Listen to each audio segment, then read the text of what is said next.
Hi, Muchismo Eugene. Welcome to another video from Exit Strategy. Please like, subscribe, share, and give a thumbs up for the video. If you like it, you think it was helpful to you, and if you think it's helpful to someone else, please pass it along. I'd appreciate that. I hope your days are going very well, and if it's not, that's about to change. If you're sitting here listening to me, taking advantage of the fact that, I'm about to spit some information to you guys that is very simple, straightforward, and easy to understand. No matter where you are in your day, no matter where you are in your life, things are about to get better. You know why? Because I'm going to enlighten you on something that you've always known, but we fail to just keep it at the forefront of our mind. And that is that you are a survivor. If you've come out of narcissistic personality disorder abuse, you are a survivor. You are a special kind. You are a special kind because there are a lot of people that are not here to tell that story. A lot of people have met an untimely demise at the hands of narcissists. This is just facts. We all know that they will stop at no end to destroy you. And they will put an end to you in many cases if they think they are going to be exposed. So just think about that for a minute. So if you're here, no matter what they took you through, if you're here listening to me, you are a special kind. So cheer up, buckle up. Things are going to get bumpy, but the ride is going to be very interesting, to say the least, going forward, as opposed to being disturbed in the past, because you didn't know. You are aware now, so it's not as disturbed because you have a front row seat. You have a bird's eye view of what's going on within the narcissist's psyche.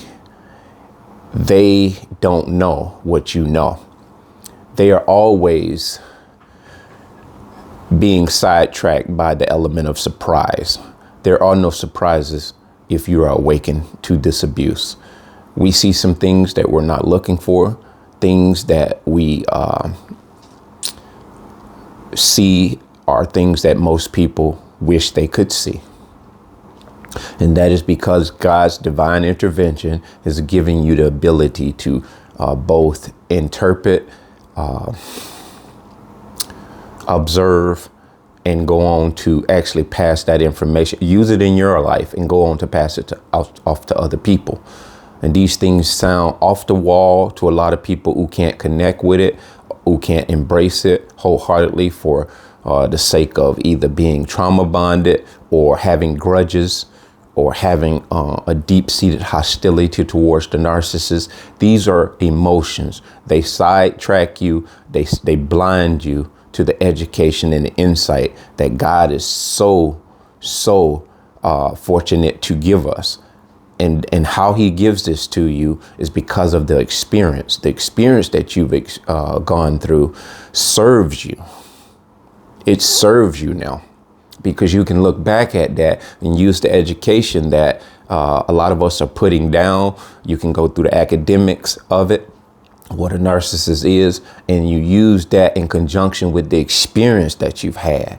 That right there gives you the insight, and it gives you the education. And what that does is this is what makes you a special person, because you can see some things. You can put the pieces to the puzzle while everyone else is so confused. They can't understand why their friend keeps slighting them, curving them, why they won't call them back. They don't understand why their mother, it doesn't matter what they do for their mom or their dad or their sister, their brother, it is just no making amends. They can't seem to get through to them. They've forgiven them, but somehow or another, that parent or that sibling just still holds a grudge and keeps bringing up old stuff.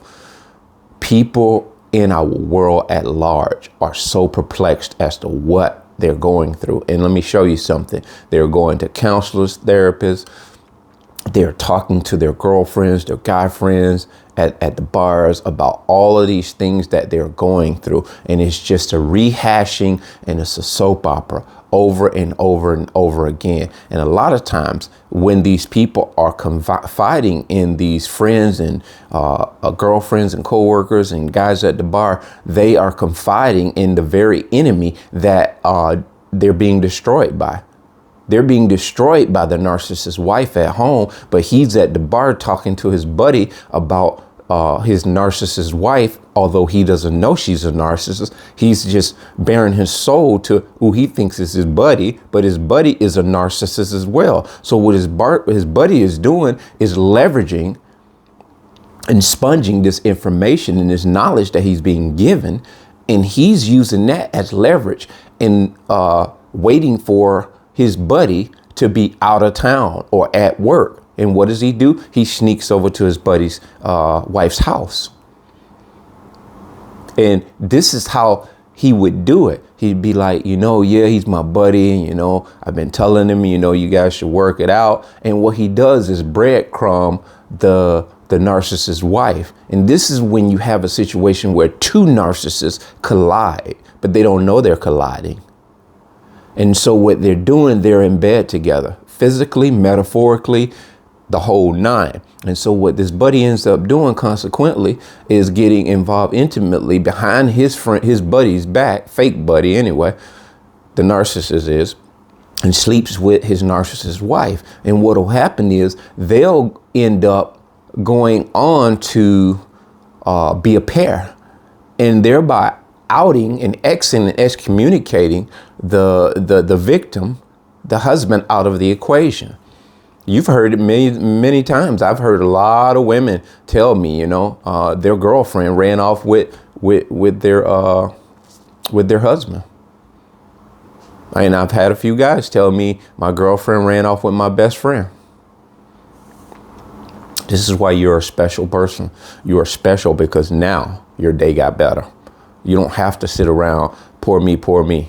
You don't have to sit around and rehash your grief, your hostility, your hurt, and your pains. You can put them all in this basket right here. And what we're going to do, we're going to pray over them. We're going to say, God, deliver me.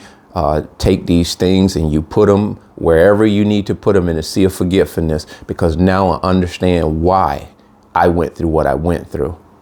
It wasn't for my demise. It was for my own good. Because now I have a newfound insight to where I know man can fail me. I know woman can fail me. I know humans can fail me. And also what he did was he's compensating you with this insight because he wants you to become a whole person, not so much self-sufficient where you don't need other people, but he wants your dependence on him first. And when you depend on God, he will direct you. He'll guide you. He'll help you to make better choices, because look at the fact of what we went through. Not all of us.